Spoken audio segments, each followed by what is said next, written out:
Okay.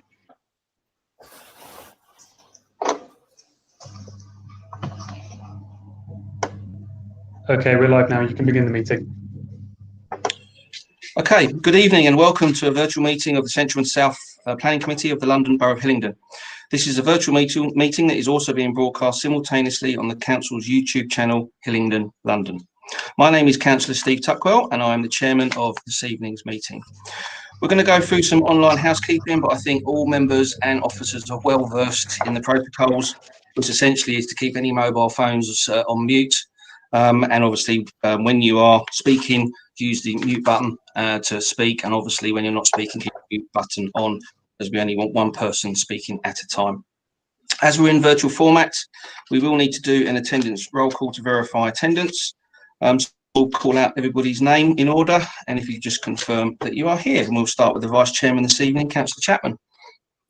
Good evening, Chairman. Yes, I'm present. Welcome, Councillor Chapman. Councillor Duncan, the Labour lead. Yes, I'm present. Just about got that. Welcome, Councillor Duncan. Councillor Ahmed Walana. Hello, good evening, Mr. Chairman. I'm present. Thank you, Councillor. Councillor Borough. Good evening, Chairman. I'm present. Good evening, sir. And Councillor Brightman. Good evening, Chairman. I'm present. Good evening to you, Councillor Chamdale. Good evening, everybody. Good evening, Chairman. I am present. And Councillor Tubadar. Good evening, Chairman. I'm present. Okay. Steve, I think that's all the members accounted for. I know we had one absence that we'll cover off a bit later on, but I think that's everybody, yeah? Yep. Okay. We have to do the same process for the officers supporting this evening's proceedings, and we'll start with the planning officer this evening, Meg Harani. Evening, Chairman. Present. Good evening, Meg. Our head of planning, James Roger. Evening, Chairman. I'm present. Good evening to you.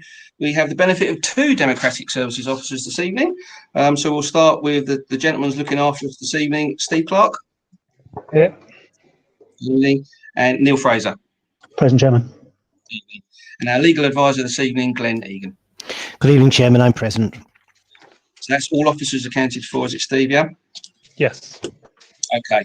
In terms of meeting control, if any councillor leaves the virtual meeting partway through for a lost connection, etc., the meeting will continue unless we are not quorum, which is 3 councillors. Importantly to note, any councillor who does leave the meeting for a period of time will not be able to vote on the item they were not present on. So that then allows us to move into the actual agenda itself this evening, and we'll start with agenda item 1, which is apologies for absence, Steve. We've had one apology for absence from Councillor Dillon for tonight's meeting. Okay, thank you. And I know he did notify us earlier on in the day. Agenda item number 2 this evening is declarations of interest in matters before this meeting this evening. Have we got any declarations of interest? I'm looking at the grid view now. No, Steve, so I take it we can record that there are no declarations. Agenda item 3 this evening is to receive and agree the minutes of the last meeting, which was on the 3rd of December. So I'm looking for any comments, but everybody's happy with that. Okay, Steve, we can sign those minutes off as a true and accurate record. Agenda item 4 this evening is matters notified in advance or urgent. We have got one item which has been withdrawn from the published agenda, which is agenda item 7. That item was withdrawn by the head of planning and will be rescheduled for a future meeting. And agenda item 5, which is to confirm, we do have 2 parts of this evening's meeting. We have part 1, which is in public, of which we have 4 petition items as well. And we also have a number of items in part 2, which is private items, which at which point we will be disconnecting the YouTube channel and members and officers will be discussing those matters in private. Okay, right, that's all of the housekeeping and chairman's announcements dealt with, so we can now start to move into the main body of the agenda. And we'll start this evening with agenda item 6, which is the land adjacent to number 10 Kent Close and 5 Fairlight Drive in Uxbridge. So Meg, can I hand over to you to take us through this application, please? Thank you, Chairman. This application relates to land adjoining 10 Kent Close and 5 Fairlight Drive. The application is in outline form and is for the development of the site for residential, for a new dwelling.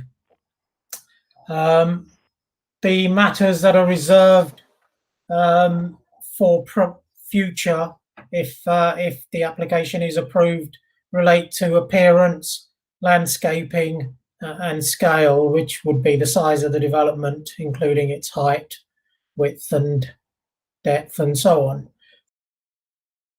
So before members to decide is matters relating to access and layout. In terms of the layout, the Kent Close and Fairlight Drive are fairly recent developments. They're very compact, very close together, and so the area in terms of openness is restricted, and the particular areas that are open therefore provide some relief within this very sort of dense development, and so your officers consider that infilling these areas is going against the character of the area, and therefore we've recommended refusal on that basis. In terms of the parking, the proposal is to provide one parking space, which is an allocated space. Unfortunately, this space is also allocated, or was allocated, to another property, and therefore one property out of the two would be left with no parking at all. This is an area with a very low, or a low PTAL of 2, a public transport accessibility level, and therefore reliance on the private car is likely to be quite high, and therefore we feel that they would need to provide at least a minimum of one space, if not more, to serve the dwelling. In terms of the impact on adjoining occupiers, we don't have details in relation to its height and scale, but we do feel that given its siting, that there may be possibilities that it could have an impact on adjoining occupiers in terms of its visual intrusion. It's located not very far distant from adjoining properties, and therefore there could be issues relating to visual intrusion, to overlooking, and loss of privacy, particularly given that there is a restricted areas where the windows could be located, and therefore it's not been demonstrated by this application that there wouldn't be an impact on adjoining occupiers, and that also forms a reason for refusal. If I can just go to the presentation.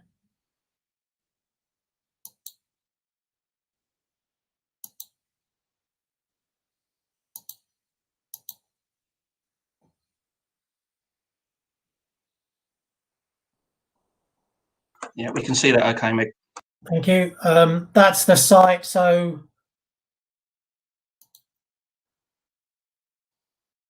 the access, the parking space is located on Fairlight Drive, and there's only pedestrian access from Fairlight Drive into the site, as can be seen from that drawing. So that shows the existing with the parking space, and the proposed, showing the proposed dwelling in the light brown, or dark brown and light brown colours. So we feel that given that siting and the possibility that the windows have to be, there's some habitable room windows have to be located in the front elevation or the rear elevation, that there's possibilities of overlooking, particularly to number 11 Kent Close, and therefore they haven't demonstrated, because we don't have the floor plans and so on, that there wouldn't be an impact. The one space that is allocated, as I said before, is been allocated to another dwelling already, and the fact that they are attempting to allocate it to this particular unit means that one of the dwellings would be left without any parking space. So that's the site aerial, and these are the site photos of the site within, and that's the access, the pedestrian access to the site, going to the side of the existing property. So there are 3 reasons for refusal, and we feel that they are sustainable, and we recommend it for refusal. Thank you, Chairman. Okay, thank you for taking us through that, Meg. Now, as mentioned earlier, this is a petition item. James, did you want to come in on this before we go to reading out statements? Yeah, it was just to clarify that we have received a non-determination appeal. So effectively what members are doing is agreeing that had we refused the application, it would have been on the 3 reasons set out in the report. So effectively members are deciding whether they agree with officers defending the appeal on the basis of the 3 refusal reasons in the report. Thank you, Chairman. That's useful update. Thank you for that, James. Steve, over to you in terms of taking us through. I think we've got both petitioners and agents' statements to read out, yeah? Yes, 2 statements, one from the petitioner, one from the agent for this property. So I'll start with the petitioner's statement. As lead petitioner, I submit this representation in addition to the comments included within the previously submitted e-petition. Having reviewed the recent report of the Head of Planning, Transportation and Regeneration in respect of this planning application, the following items highlighted below support our continuing opposition. Number 1, the details and comments included in both the summary and recommendation for refusal. Number 2, the intended removal by the applicant of an existing parking facility to accommodate and enhance a speculative planning application. Number 3, the report, as mentioned in summary, states this is backland development, and it is considered that the layout of the development will be harmful to the character of the area. Number 4, the report, as mentioned in recommendation for refusal, states the proposed development by reason of its layout, size, and siting represents an overdevelopment of the site and fails to harmonise with the prevailing pattern, local context, and spaciousness of development in the immediate locality. Number 5, as mentioned in point 7.07, whilst the site is overgrown, its undeveloped nature makes a positive contribution to the open character of the site and surroundings. Number 6, as also mentioned in point 7.07, the development of a dwelling close to the side boundary and infilling the gap between numbers 10 and 11 Kent Close provides an important visual break in this small close and would unbalance and disturb the spaciousness of the area. Number 7, as indicated in point 7.08, a potential loss of privacy to adjoining properties for both existing and future residents. Number 8, the strong level of opposition by local community as clearly demonstrated by both an e-petition being raised and 43 objections being received. Number 9, several concerns raised in these objections were included in said report of the Head of Planning, Transportation and Regeneration. This is a speculative planning application and should definitely be refused as recommended by the report. Okay, that's the petitioner's submission. I'll move on to the agent's submission. Although this application has already been appealed against non-determination, this statement has been prepared to address the reasons for refusal as set in the committee report related to concerns regarding 1, overdevelopment, 2, impact on the amenity of neighbouring properties, and 3, insufficient car parking. In terms of the overdevelopment point, the proposal is for only 1 small detached dwelling.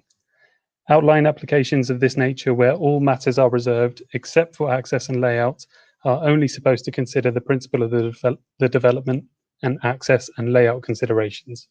This is because subsequent reserved matters applications will be necessary to consider the acceptability of the scale, appearance and landscaping of the development. The Council will have had the opportunity to refuse any subsequent reserved matters application where the scale, appearance or landscaping is deemed unacceptable. In this application, beyond the principle, which has been accepted in the committee report, only access and layout should be considered. As scale is a reserved matter, it is not considered reasonable that the application should have been refused on overdevelopment. Besides this point, the proposal is for a single dwelling on a plot larger than all of the plots belonging to the neighbour residential properties in the area. Therefore, the site is quite clearly not overdevelopment or out of character with the prevailing build pattern of development. Also, the proposal is shown to be underdeveloped when considered against the density matrix as described in the London plan. As the scale was reserved and the building is likely to be single storey, we disagree that the proposal would impact on the openness and spaciousness of the estate. The building would be situated in an area screened by other buildings, and it would not be particularly visible from the surrounding area, subject to agreeing the scale and appearance which were reserved in this application. For these reasons, this reason for refusal is considered premature at this stage. Similarly, in terms of impact on the amenity of neighbouring properties, scale, as mentioned, was reserved, so it is not clear how this can be considered in the manner set out in the committee report at this stage. However, it is clear from the siting of the building that it would be positioned adjacent to the flank walls of the neighbouring properties. As these neighbours have no windows at ground floor level on the walls facing the application site, there would be no harm from the proposal potentially, subject to its scale, which was reserved. As the appearance of the building was reserved, it is not evident how the proposal would cause any overlooking. It is envisaged that windows would be positioned on the eastern elevation away from neighbours. This is more than 21 metres from the closest neighbours on this side. As such, there will be no overlooking or privacy issues caused by the proposed scheme. Therefore, the second reason for refusal is both premature and unreasonable. Regarding the third concern on parking, the committee report incorrectly states that the parking space for the proposed dwelling is currently allocated to number 5 Fairlake Drive. The space is owned by the applicant, and the proposal would include one existing parking space and 2 cycle spaces for the proposed dwelling.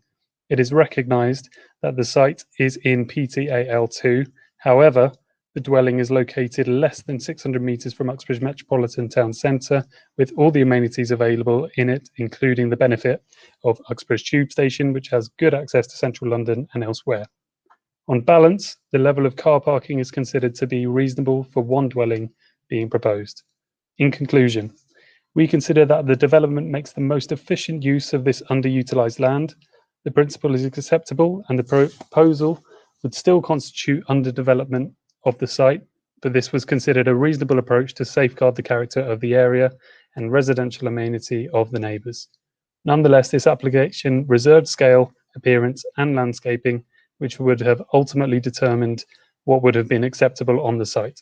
If committee members are minded to disagree with the recommendation for refusal, my client would consider withdrawing the appeal in order to pursue a local consent whereby any concerns on these 3 issues raised in the committee report could be alleviated to the satisfaction of committee members and officers. Thank you, Chair. Okay, thank you, Steve, for taking us through those, and I'd like to pass on my thanks to both the lead petitioner and the agent for submitting their statements. Right, before we get into members' questions, which I'm sure there will be, I just want to, I made an omission earlier. I can see Alan Tilley that's sat there, and he didn't have him on my attendance list, so we need to record you as being in attendance as one of our officers this evening as well, so welcome, Alan. Okay, so who wants to start off? We've got any ward councillors, Steve, by the way? Nothing from ward councillors, okay. None on this item, no. So, anybody want to start the debate? Councillor Duncan, I think because you've got camera difficulties, if you could use the raised hand facility so that we can see that you wish to speak, I guess. Chairman, if I may, just to reiterate to Councillor Duncan that it's *6 to mute and unmute via her telephone. Okay. So, any members want to start the debate? Councillor Chapman. Thank you, Chairman. Not so much a debate. To be honest, I don't think there's a lot to discuss here. As has been mentioned, the actual physical shape, size, etc. of the building is reserved for hypothetically a later date. What we're looking at is the location, the site, the location, the parking and well, the basic layout and viability of the site, I suppose, is the best way of discussing it. I'm comfortable, having looked at it, that it's not a viable site. I do think it would be overbearing, and the proximity to other buildings, but also, of course, as we've mentioned, the parking issue. To be honest, on that basis, I wouldn't. Well, obviously, other people can decide to discuss it further if they wish, but I'm comfortable proposing that we go with the officer's recommendation. Okay, thank you, Councillor Chapman. I can see Councillor Duncan raised her hand on the screen there. So, Councillor Duncan, *6, if I think you want to unmute. Yes, can you hear me now? Loud and clear, Councillor. That's good. Well, I don't really want to expand any more on what Councillor Chapman has said. I think it is very straightforward. Well, I'm finding it very difficult because I've got an echo. But anyway, I agree with the officer's recommendation. I take it then, Councillor Duncan, you're happy to second officer's recommendation?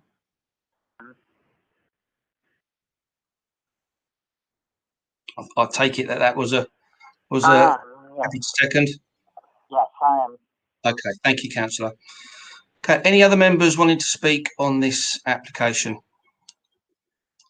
Councillor Tubadar.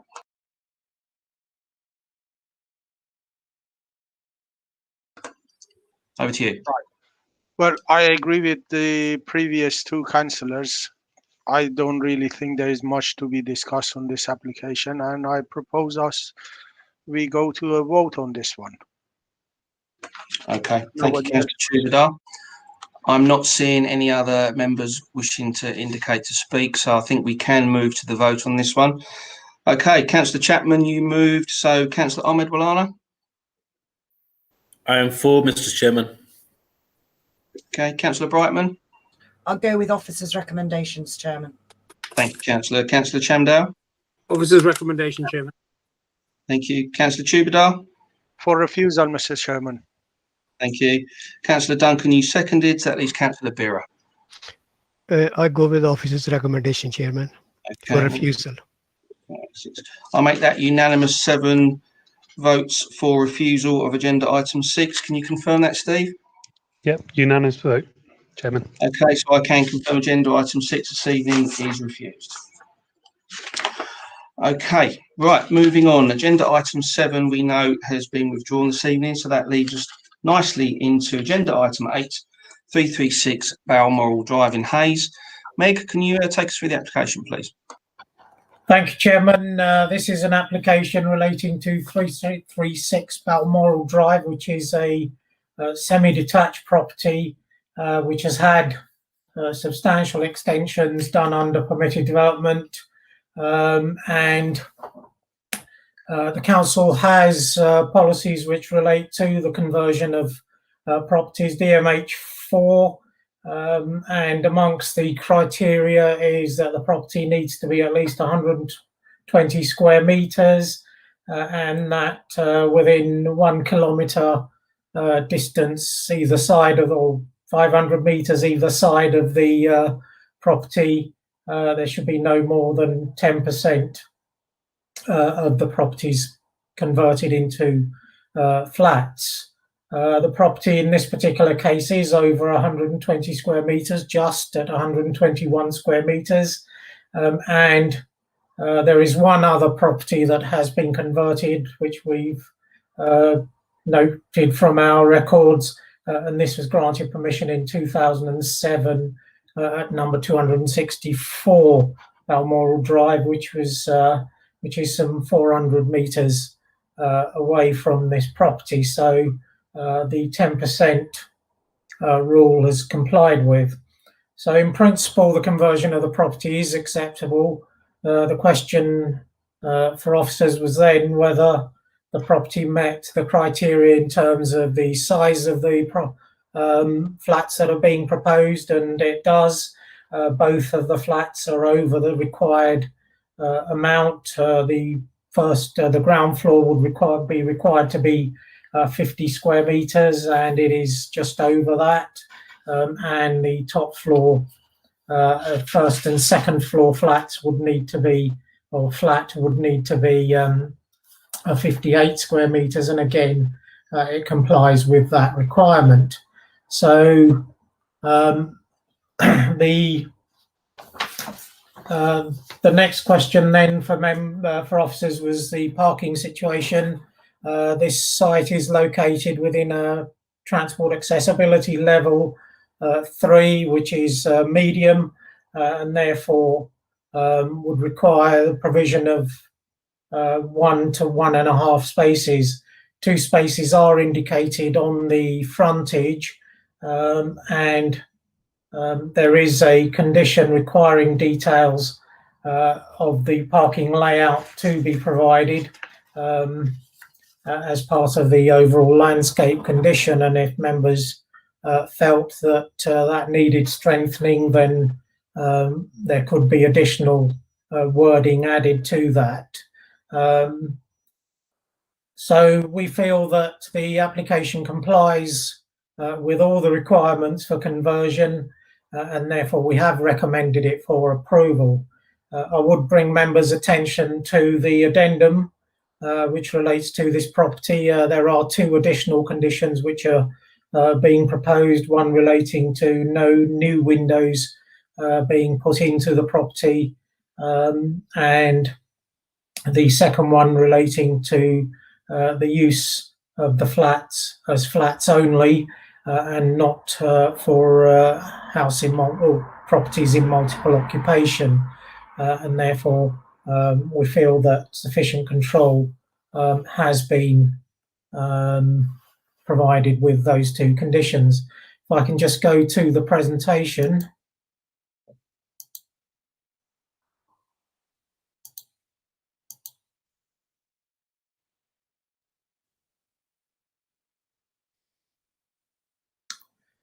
So this is the site. There is no parking management area in this location, and there are no parking restrictions on the road. The proposed, or the location and block plan, the proposed layout, which does show the parking spaces to the front, the subdivision of the garden, and both of the gardens comply with the requirements. There has bin stores located and cycle stores located within each particular garden for the properties. This is the existing floor plans and elevations. There are no external changes to the building itself, so the elevations don't change. The floor plans, the ground floor plan shows that the room sizes comply, and the overall floor space at 52 square meters exceeds the 50 square meter requirement, and the first floor and second floor again exceeds the 58 square meter requirement at 60 square meters, and again the room sizes comply with that requirement. So we feel that it does meet all the requirements, and therefore we have recommended it for approval. This is the frontage. It's already in hard standing. In terms of the parking, there are issues or points to bear in mind in relation to its location within a public transport accessibility level of 3, and the fact that there is availability of parking on street as well as the off-street parking that's being provided. So with that, we are recommending approval. Thank you, Chairman. Okay, thank you for that, Meg. I can see James waving his hand. So James, you want to come in there? Yeah, it's just to help members. Meg alluded to whether to sort the parking out, there'd need to be a change to condition 3. I'm going to jump in straight away and say I think we do need to. The reason for this is because it's a subdivision. Both of the parking spaces need to be accessed independently, which is slightly different where it remains a family dwelling house. So where I'm going with this is the drop curb would need to be slightly increased in size, the existing one, so that both vehicles can get in and out of the parking spaces without damaging the curbway. Now, I can confirm there's no street trees, there's no issues with doing this, and it is something I believe we could do through varying condition 3. But I think we should go further than asking for a car parking layout. We should actually specify that they will need to slightly widen the drop curb. So I'd request delegated authority to actually amend the condition so it specifies that the drop curb needs widening so both spaces can be accessed independently. Thank you, Chairman. Okay, no, thank you for that clarification. Right, this is a petition item. So, Steve, have you got statements to read out? I can see Councillor Brightman indicated there. I think you'll be first to go when we get to a members' debate, yeah? Yes, Chairman, we've got one representation from the lead petitioner on this item. As neighbouring residents, we petition the refusal of this planning application. Our disapproval is based on the grounds that the property was intended to be a family home since its construction in the 1930s. Further changes would not preserve housing stock of a particular size and style, which is important to all residents and to the local area and geography of Hayes. Since the purchase by the applicant in 2015, the property has been rented and is at present occupied by 6 tenants. The applicant has never resided at the property, and contrary to the section 7.08 of the Head of Planning's letter saying that the applicant has a satisfactory relationship with adjoining neighbours, this is false, hence the petition of 26 residents. In terms of noise, there are 6 residents in the property at present. Every room is a bedroom, contrary to plans, and this is likely to increase. The adjoining property has noise concerns, which are ongoing. The front garden of the property has already been concreted over, contradictory to section 9 of the application. The soakaway that was installed does not function and is purely for show. There is no dropped curb to be able to park 2 cars comfortably. Parking is already at a premium. It is highly likely that both of the flats would have more than 1 vehicle, which is the case. At present, there are issues with draining and flooding whenever it rains. Conversion will add more pressure to drainage and sewage. This property details 4 bedrooms, and as family housing is currently at a premium, we fail to understand the logic of a conversion into 2 one-bedroom flats. As residents, we are worried that if this application is granted, it will set a precedent for other family homes to be converted into flats or maisonettes, as is happening in the area. On behalf of all concerned residents of Balmoral Drive and the surrounding adjoining roads, thank you. Thanks for reading that out, Steve. Have we got any other statements to read out on this application? No other statements on this application, Chairman. Well, thank you to the lead petitioner for submitting your statement. I'm sure members will take on board the points raised there. Right, I think we can now get to the members to discuss this application. And Councillor Brightman, you had your hand up nice and early, followed by Councillor Chamdale. Thank you, Chairman. It's a question really for Alan and James. Recently, a resident has had an extension to their dropped curb refused on the basis of the relatively recent legislation on when there's a driveway in the middle of 2 properties. And I was wondering how this one would get around that, because it sounds like in order to give 2 direct access car positions, it is going to be in breach of those regulations. How does that work, please? Okay, Alan, do you want to pick that one up?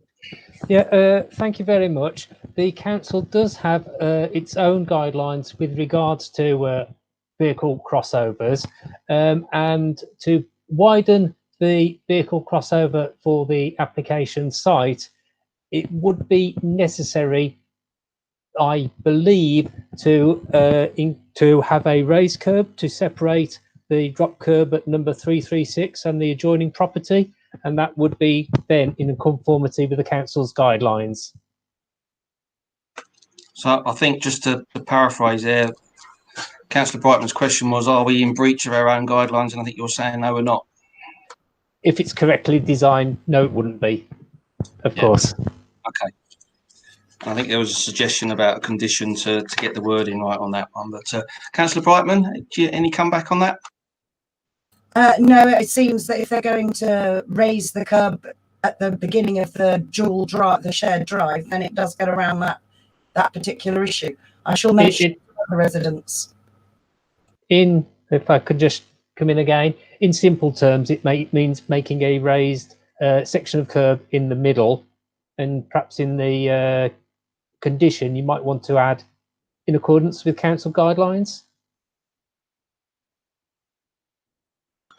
Okay. Right. Thank you, Councillor Brightman. Thank you, Alan. Right. Any other members want to contribute to this debate? Councillor Chamdal. Thank you, Chairman. I think I broadly understood what Mr. Tilley has said, because the parking, obviously, it's been raised, because looking at the photo that Meg showed, it was all tarmacked over. My concern's about safety. That's a very busy road.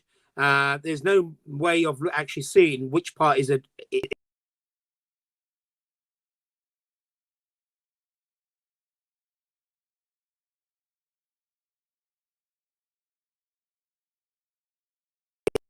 it's a crossover in terms of past plans which are presented to us. Now, the plans does not show anything about this crossover at the moment. At the moment, it just shows you what it is. So that obviously it has to be sort of really belts and braces in terms of what we want to do there. The other question I want to ask is it's about this room on the ground floor, the one that there's a car parked in front. Am I right, Meg? Is that going to be a bedroom, or is that going to be a living room? Because obviously, if it's going to be a bedroom, I wasn't quite sure. If it's going bedroom, obviously we need to condition obviously that the person who lives in there has that parking space, because the last thing you want is, 3 o'clock in the morning, somebody pulling up their car, lights fully on and music blaring. So that's my other question for a starter. Meg, can you come back on those points? Yeah, the ground floor front window is for a bedroom, and we can, obviously we have done before, and we can condition the parking allocation so that the ground floor flat gets that particular space, and then the first floor flat gets the other space. Thank you for that, Meg. Chairman, can I continue? You can go for it. Thank you. The other one is we've highlighted a point that it's 10% of 500 meters either side. I think it would be definitely beneficial for neighbours to understand exactly what that 10% means. So what are they looking at in terms of 500 meters either side? How many houses are we looking at? So at the moment it's one. So this will be the second one. So how many potentially could the neighbours be having? I think that's an interesting point for neighbours to know as well, because where is that? How many houses are there? Obviously divided by 100, work out the 10%. Do we have that number? Meg, I'm not sure you'll have that information to hand, but if you want to try and pick up Councillor Chamdal's point. I don't have that information. I'm just looking at the OS plan and trying to work out the possible number. As I said before, we do have one other at 264. Sorry about that, Meg. I forgot to count the houses myself, so I do apologise. And 264 would probably take us to another, probably about 30 properties, I should think. So either side, we'd be talking about 30 properties either side, so about 60 properties in all. So 10% of that will be 6. Wow. Okay. Thank you for that. Okay, thank you for that, Councillor Chamdal. Thank you for that, Meg. Any other councillors want to ask officers questions on this one? No. Okay. So just to pick up here, we've got to draw members' attention to the addendum, which adds in 2 additional conditions. It's also been suggested that we vary condition 3 with some wording that we'll delegate to James on the dropped curb. But also now we've got the parking allocation to ensure that the right cars are in the right spaces. So any members want to move us forward on this one? Councillor Chapman. Thank you, Chairman. Yes, I think we've discussed the parking quite robustly. It was the issue I was going to raise, actually. As I think we're clear on, though, in terms of planning issues, there's no external changes, apart from, of course, a second front door. We've already highlighted the parking issue, which is going to be addressed by a conditional. So to be honest, again, I don't want to repeat myself, but I don't think there's a lot more to discuss. On that basis, I think I need to sort of propose that we go with the officer's recommendation, I'm afraid. Okay, thank you, Councillor Chapman. And I'm very conscious that I can't see if Councillor Duncan is waving her hand at me or not. So I'm just going to ask if Councillor Duncan does have any issues to raise on this one. No, thank you, Chairman. Okay, thank you, Councillor. Just want to check anyway for completeness. Okay, anybody, you need a seconder for this one now? I'll second it, Chairman. Okay, thank you, Councillor Duncan. So we are moved, we're seconded. I think we'll go to the vote on this one now. Just a reminder that we've got the addendum, 2 additional conditions, and what we talked about during the debate, which was around delegating rewording of condition 3 for the drop curb and parking allocation. So we'll go to the vote on this one. Councillor Chapman, you moved. Councillor Ahmed Walana. Mr. Chairman, I would like to go with the officer's recommendation, subject to any further conditions with delegated authority to James. Okay, thank you for that. Councillor Brightman? Reluctantly go with officer's recommendations because I don't like it isn't an adequate excuse. Yeah, it doesn't stack up in planning legislation, but I know where you're coming from. Councillor Chandel? Yeah, I'll go with the officer's recommendation with the same comments that Councillor Sherry Walana made, with all the adjustments, and quite rightly, it meets all our policies. So there's not a lot we can say about this one. No, thank you, Councillor. Councillor Tubadar? For approval, Mr. Chairman. Thank you. Councillor Duncan, you seconded, so that leaves Councillor Bira. Thank you, Chairman. I go with the officer's recommendation with the conditions on. Okay, thank you. Thank you. Right, I make that, Steve, 7 out of 7 for officer's recommendation with obviously amended conditions that we're going to delegate to the head of planning. Can you confirm? Unanimously approved, Chairman. Okay, so agenda item 8 this evening is approved. Thank you very much, everybody, for your contributions to that debate. We can now move swiftly on to agenda item 9, which is land adjacent to 27 Furston Road in West Drayton. So, Meg, over to you. Thank you, Chairman. Members may recall this site. It was we had an application for extensions to the property, which was presented to the last committee. This application is very similar, except that it's for a new dwelling as opposed to an extension to the existing dwelling. Members will recall that these are pair of semi-detached properties, 25 and 27, which are very attractive, late Victorian, possibly Edwardian properties, and the proposed extension in terms of its design and overall size and scale is unacceptable, and therefore we feel that it takes away from the character of the existing property, and recommending refusal on that basis.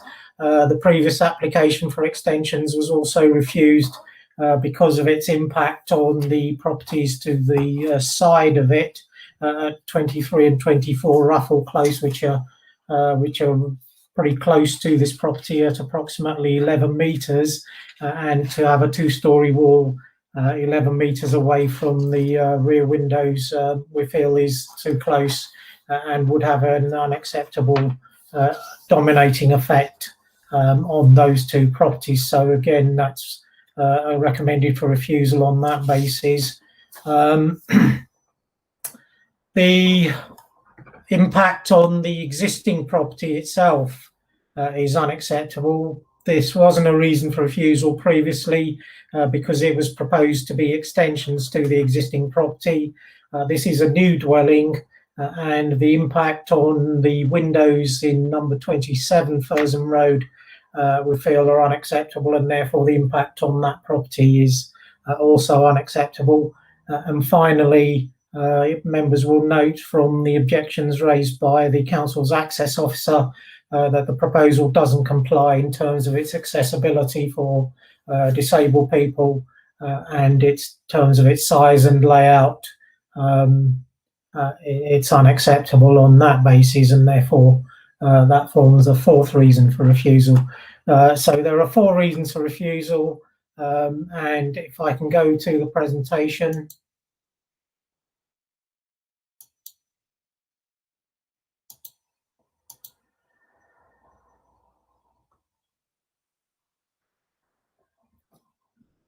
Members will recall the site. It is in a parking management area, and that's the existing layout and the proposed. Members will note numbers 23 and 24 very close or close to the proposed dwelling. That's the layout, and the impacted windows in particular on 27, the dining room window and the kitchen windows, we feel would be unacceptably impacted on the distance between the proposed dwelling and those windows is not really sufficient, and therefore in terms of outlook and loss of light, we feel that that would be an unacceptable impact. And then in terms of its design, this is very similar to the extension that was refused. In design terms, it bears no resemblance to the existing attractive properties, and the design, in particular the roof with its parapet and flat roof element, is particularly unattractive and takes away from the character of the existing properties. And if I can go to the photographs, members will note the existing properties. This is repeated along the road. These are photographs that I asked the case officer to take in relation to the parking situation.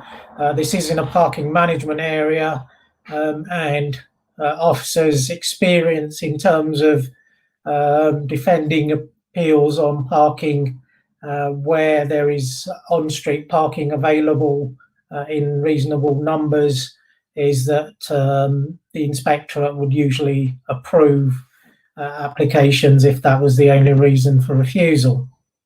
And therefore, I did ask the case officer to go and take some photographs to show whether there were any spaces available along the road. And as members can see, there are quite a number of spaces that are available within close proximity to the site, and then further along as well from this site. So we don't feel that we can defend a parking reason in this particular case because of that availability on the street. And these are just some long shots of the area.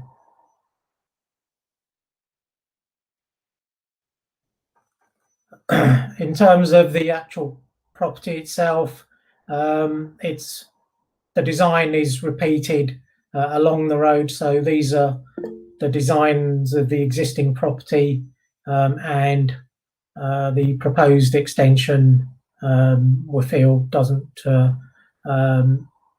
do any favours, if you like, to the attractive design of these properties, and therefore it is recommended on design and scale grounds as well. Thank you, Chairman. Thank you for taking us through that, Meg. Our third petition item of the evening. So, Steve, can you take us through? I think we've got ward councillor, applicant, and have we got agent as well?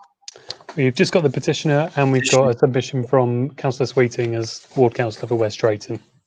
And Councillor Chamdow, I can see you've raised your hand, so you'll be kicking off the debate for us. So over to you, Steve. Okay, the petitioner's submission first.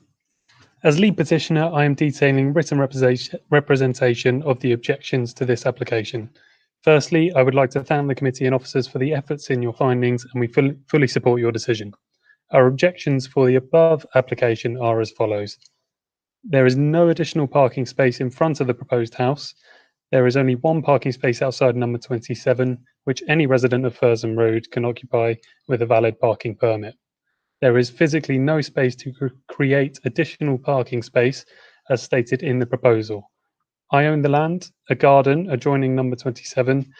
There is also a lamppost which provides light at the end of the cul-de-sac, which the street do not want moved as it provides security for residents at the end of the road. Additionally, there is no dropped curb in front of the proposed house. Therefore, it is not possible for the proposed house to have an additional off-street parking space, as stated in the proposal. Furthermore, we cannot see the possibility of a dropped curb being allowed, as it would affect the lamppost previously mentioned. It would directly affect the residents of number 27 and create less parking spaces for the residents of the whole street. Number 2, the street is made up of semi-detached dwellings, and having a new build attached to number 27 would be out of character with the rest of the street, as well as changing the original appearance of the semi-detached house of which it forms a part. Number 3, residents in Ruffles Close, as well as the occupiers of number 27 Furston Road, will suffer overshadowing, visual intrusion, and have less sunlight in their back gardens by the overdominance of the proposed dwelling built so near to their properties. Number 4, some residents already have sewage and water pressure problems in the street. The additional housing will cause further problems. Number 5, the applicant does not live in the street, and therefore it is not an opportunity to develop their own home.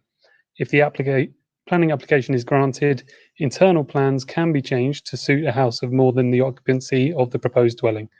We already have HMOs in the street, and this puts further pressure on parking and other amenities. In the past, tenants have been disrespectful, noisy, and not looked after the surrounding area. We look forward to your favourable decision. Okay, I'll move on to Councillor Sweeting's submission as Ward Councillor for West Drayton. I ask that members of the Central and South Planning Committee consider my comments on the above application as Ward Councillor for West Drayton. I support both the officer recommendation of refusal as well as the points raised in the petition of residents. The reasons for refusal are well explained in the officer report, namely that the proposal, if approved, would result in serious visual harm to the site and locality, and would result in a loss of residential amenity to occupiers of nearby properties.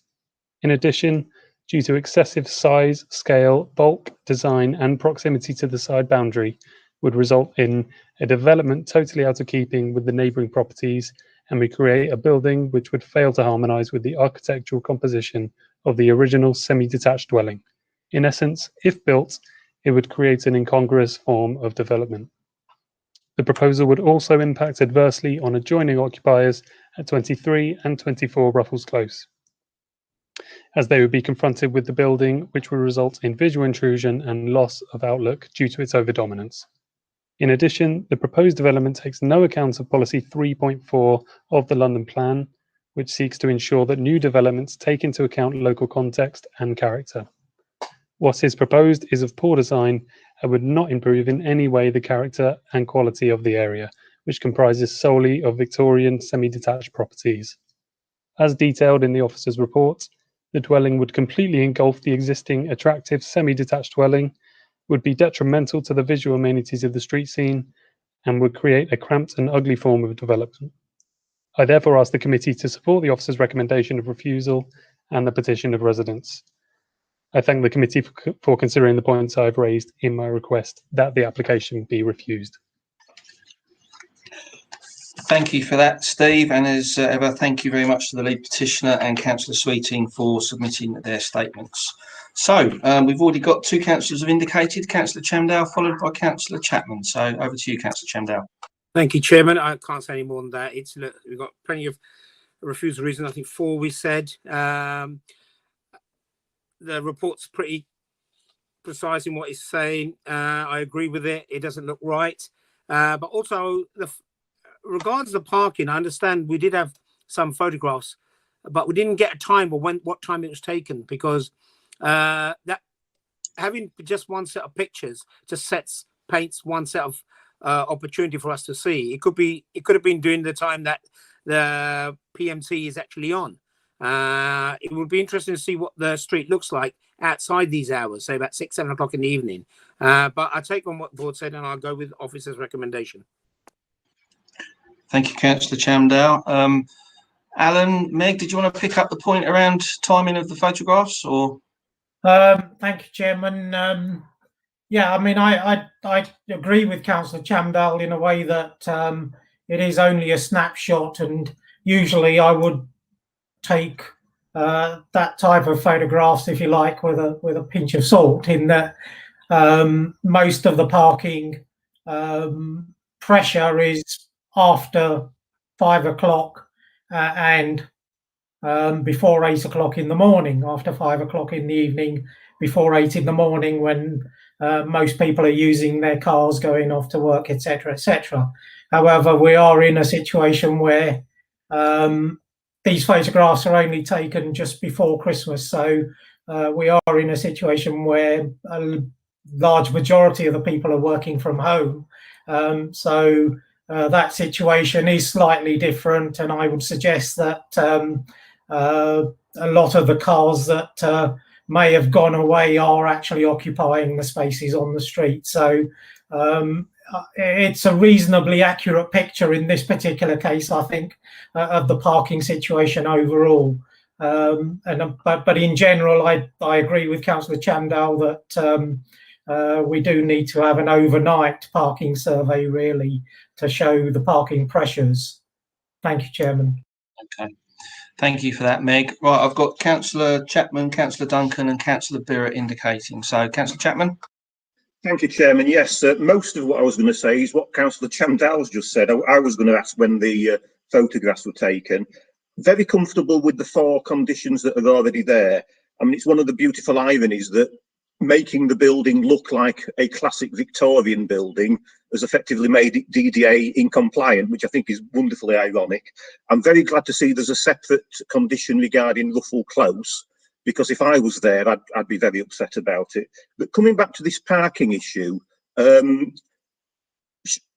surely this house merits a parking space. And as we've discussed, it doesn't bring one with it. So all it does is eat into the existing pool, so to speak. The house next door is number 27. So notionally, you've got 27 houses with 27 parking spaces, whereas potentially we're going to sign off on a 28th house with only 27 parking spaces. So I'm more. I don't know whether Roy proposed it, but if Roy proposed it, I'm more than happy to second that we go with the officer's recommendation. But I would just question why we can't have a 5th condition which relates to parking. That's all, Chairman. Thank you. Thank you, Councillor Chapman. Meg, can you pick up the point about a parking condition? I think you mentioned it in your presentation, but it might be useful just to clarify that for members. Yeah, thank you, Chairman. I think it's our experience on trying to defend such reasons at appeal, I think, and what we've generally found is that if the parking requirement is 1.5, maximum 2 spaces, and the inspector sees that there are 7, 8, 10 spaces available within easy walking distance of this site, then we've not won an appeal on that basis, and therefore we don't feel that, given that we have 4 strong reasons for refusal, that a 5th one is justified in this particular case, particularly given that that it would be difficult for us to defend, and we may then be liable for costs for putting it on when it's not defendable. I know that Alan might want to come in on this as well. I can see Alan indicating. Do you want to come in there, Alan? Yes, thank you, Chairman. I agree with what Meg has just told committee with regards to defending it at appeal. I actually spoke to colleagues who manage the parking management scheme, and I asked them if the development was to be built, would the new occupiers be eligible to join the scheme? And they replied, yes, they would be able to join the scheme. So there would be, you would then be able to say, well, they have got access to car parking because they can join the parking management scheme. So for that reason, I would not suggest it's parking should be a reason for refusal. I can see Thank you, Chairman. Thank you, Alan. I can see Councillor Chapman nodding there. So I can see Councillor Duncan, you're next, followed by Councillor Birrett. Over to you, Councillor Duncan. Thank you, Chairman.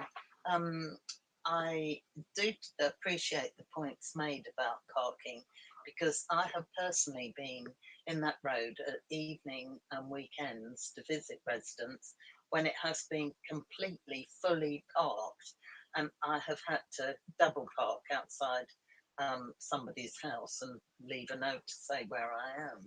So it's quite true that evenings and weekends particularly it is very busy and it's very parked up. But I accept that the photographs have been taken and we are in unusual times. Maybe there are people who are not in their own homes at this time, or maybe it was taken during a part of the day when there are people who are essential workers who are away from their homes. So I do accept that. The other point I wanted to raise is there's been quite a lot of very strong feeling about this in the road, I understand. And there's a communal garden at the end of that road, immediately next to this land.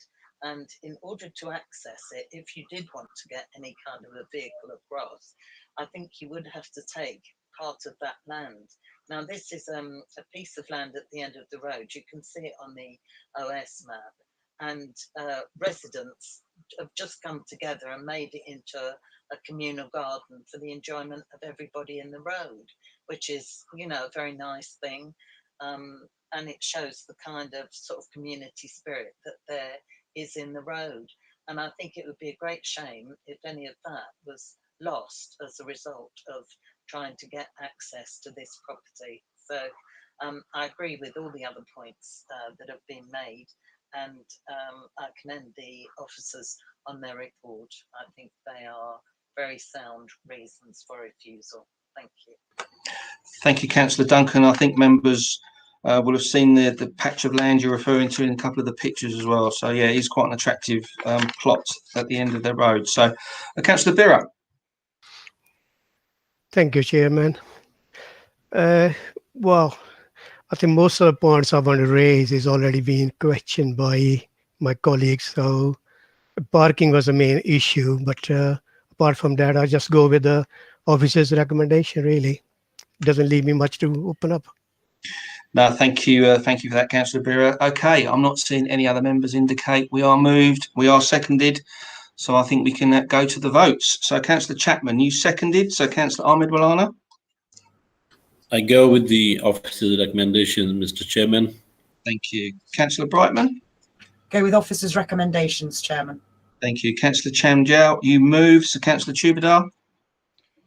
For refusal, Mr. Chairman. Thank you. Councillor Duncan. For refusal, Chairman. Thank you. And Councillor Borough. I go with officer's recommendation for refusal, Chairman. Okay, I make that unanimous 7 out of 7 for refusal in line with officer's recommendation. Can you confirm that, Steve? Can confirm that, Chairman. Okay, I can confirm agenda item 9 this evening is refused.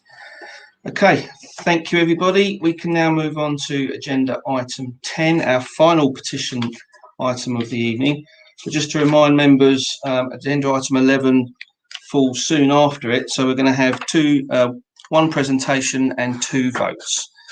So Meg, if you can take us through agenda item 10, please, which is Cedar House, Vine Lane in Hillingdon. Thank you, Chairman. Items 10 and 11 are the same. Item 10 is a planning application. Item 11 is listed building. But in essence, the development is for the same. And therefore, one presentation.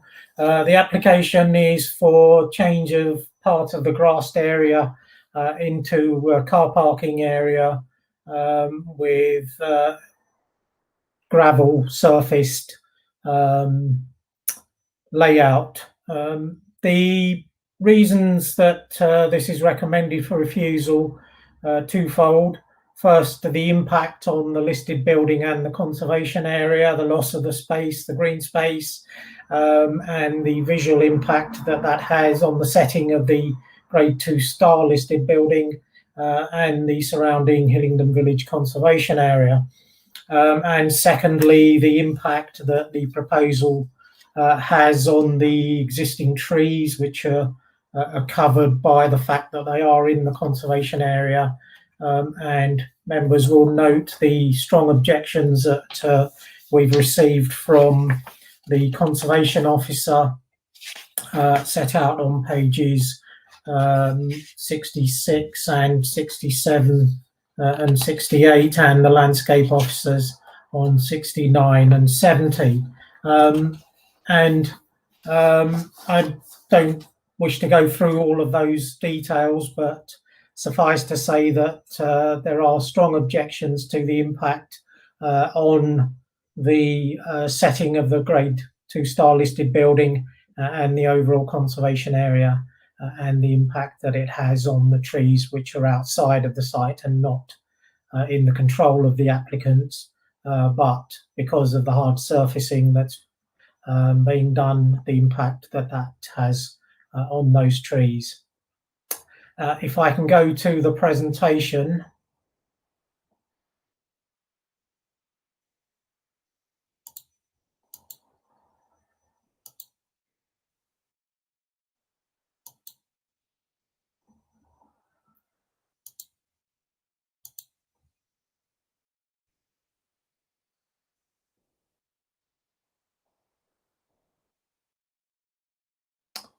So that's the constraints. Members will see the yellow hatching is the conservation area, the dark brown colouring are the listed buildings, and the darker orangey yellow is the parking management scheme.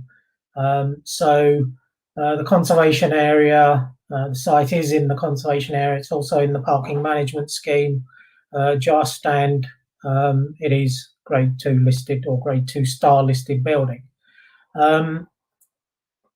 Members should take note of the red line on this site because that shows the number of parking spaces on the existing site plan that are there, and there are 31 spaces already available to this property, and the proposal is for an additional 15 located on the boundary to the rear.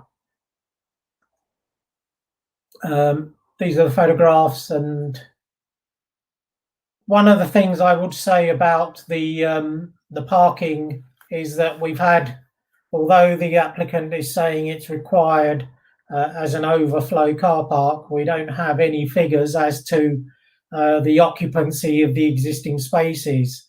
We do have a statement which suggests that in terms of the traffic movement, it wouldn't impact a great deal on the surrounding area, and the council's highways officers agree with that. But in terms of why this overflow car parking is needed, we don't have any justification for that, other than to say that this facility provides a chauffeured facility for the airport, and currently, because of the restricted requirement for such facilities, there needs to be more cars that are parked on this site than would normally be the case. Now, the applicant tells us that usually there are only 4 or 5 cars parked on this site, but there's no information as to how many cars are currently parked and why there's a requirement for more. So that's missing, and then the photographs do indicate that there are spaces available. Again, as with the previous application, this is only a snapshot of a certain time on a certain day, so that's not to say that there isn't a requirement, but we don't have a justification to show why these 15 spaces are required. And this is the parking space with the temporary surfacing. It was a green space before, and we feel that the loss of that has impacted on the listed wall and the listed building, and the surfacing is not particularly conducive to visual amenity. And then the impact on the trees, and if I can go to the overhead, it's mainly the trees on the boundary with the properties to the rear that are impacted, and again, the council's tree officer has indicated that he objects on that basis. So for 2 reasons, we are recommending refusal on these 2 applications. Thank you, Chairman. Thank you, Meg. Does that, what you've just gone through there, cover off agenda item 11 as well, yeah? Yeah, 10 and 11, Chairman. Thank you. Okay. Right, James Roger, you're indicating.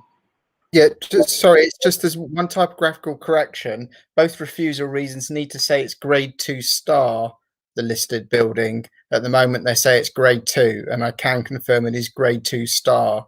So it's just to get that star in both refusal reasons, both of the first refusal reasons for both reports. If I could have delegation authority, Chairman. Thank you. What does the star stand for, James? Yes, so effectively, in terms of listed buildings, grade 2 is the standard listed building. Grade 2 star basically means it's of greater merit than a grade 2 listed building, and the finest buildings are grade 1. So effectively, of every 100 listed buildings, normally only about one of them's grade 1, 2 or 3 are grade 2 star, and at least 95% of them are usually the standard grade 2. So it does mean it is a more exceptional listed building, and that would obviously be relevant to a planning inspector. So we need to make sure we identify that it is grade 2 star. Thank you, Chairman. Good for completeness, and something I've learned tonight as well. So that's good. Okay, we are in petition mode again. So Steve, over to you. Thank you, Chairman. Petition was received, but no submission has been received from the petitioners. But we have received a submission from the applicant of this application. This statement is in support of the application for an overflow car park within the grounds of Cedar House, Vine Lane, Hillingdon. Temporary permission is sought for up to the end of the year, 31st of December 2021. At the end of the permission period, the converted area will be reinstated back to its previous condition. Further to the comments made by residents and external consultees, our response is as follows. Items XIV, XV, A, C, F and H. These are not relevant to this application as it does not affect residents of Cedar Drive and Buckingham Grove. Access to the temporary car park is via the existing car park in Vine Lane. Items D and K. Site notices for both application references were displayed on the lamppost at a height of 5 feet, which could be accessed by the elderly. These notices were installed by the main gate of Vine Lane and on the gates facing Uxbridge Road. The notices were replaced every time they were removed.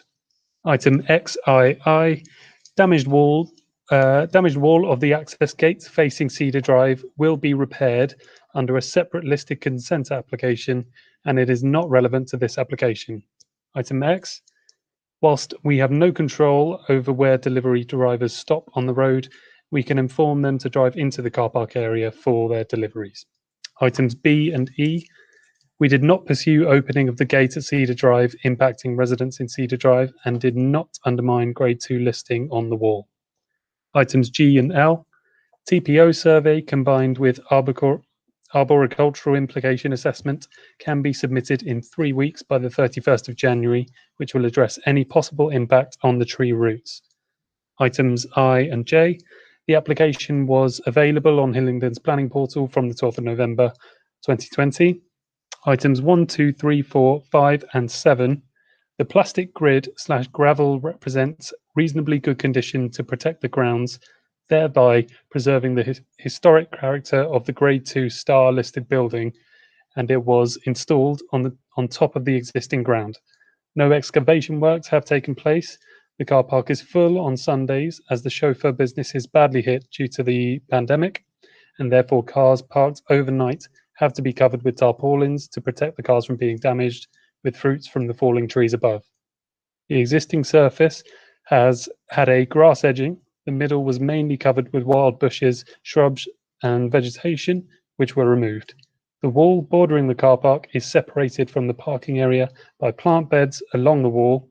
However, additional barriers can be provided to keep the cars away from the wall if required. Due to the current pandemic situation, the cars are not being used by the tenants, and hence the need for the overflow car park application. Once this pandemic has subsided, expected by December 2021, the cars will be back on the road and we will reinstate the car park to its previous condition. Therefore, it would be appreciated if permission is granted for the overflow car park to remain until the end of this year. Thank you.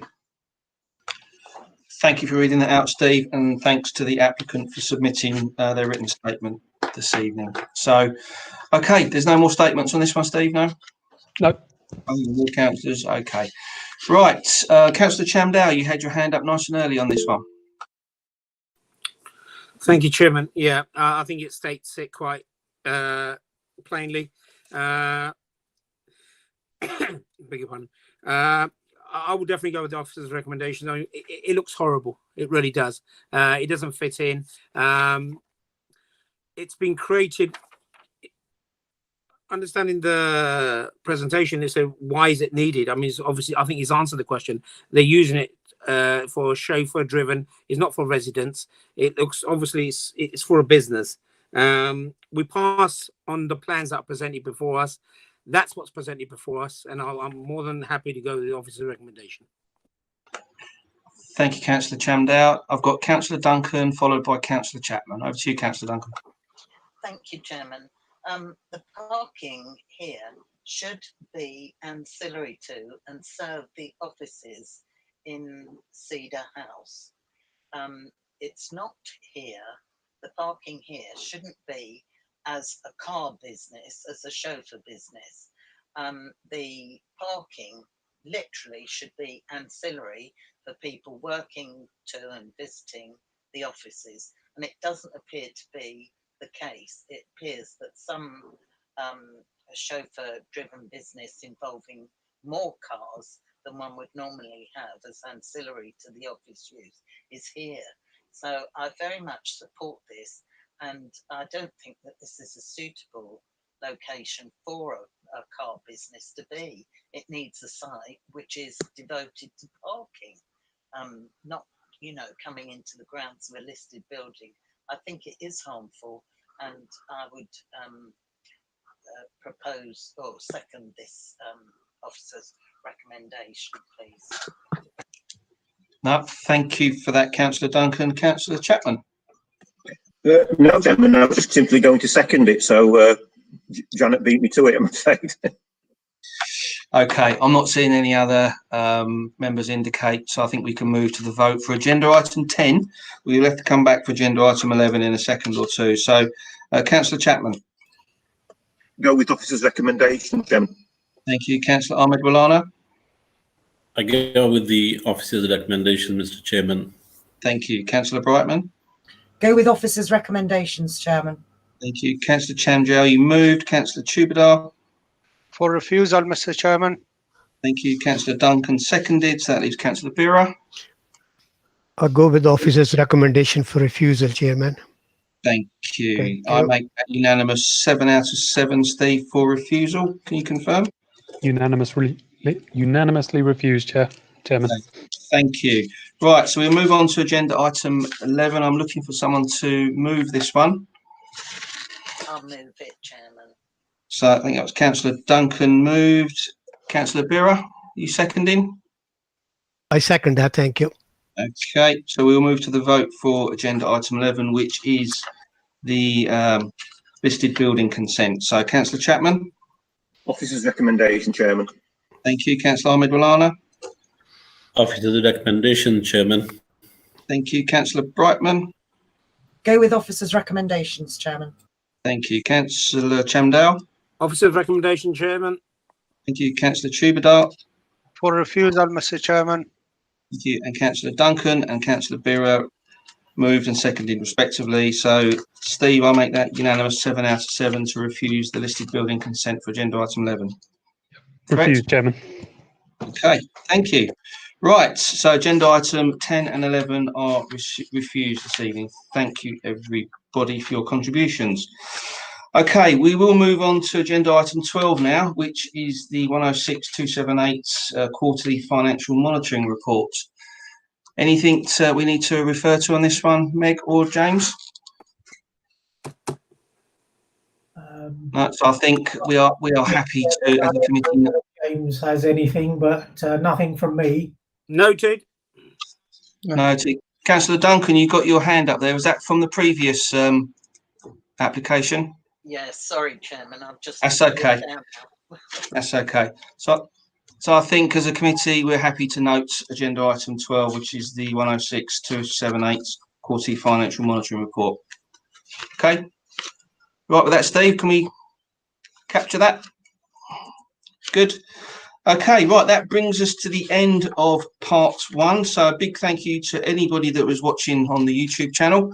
But sadly, we're going to have to leave you now, and the committee will go into a private session to discuss part 2 items. So thank you very much for watching, and good night. Steve, if you can cease the feed, please.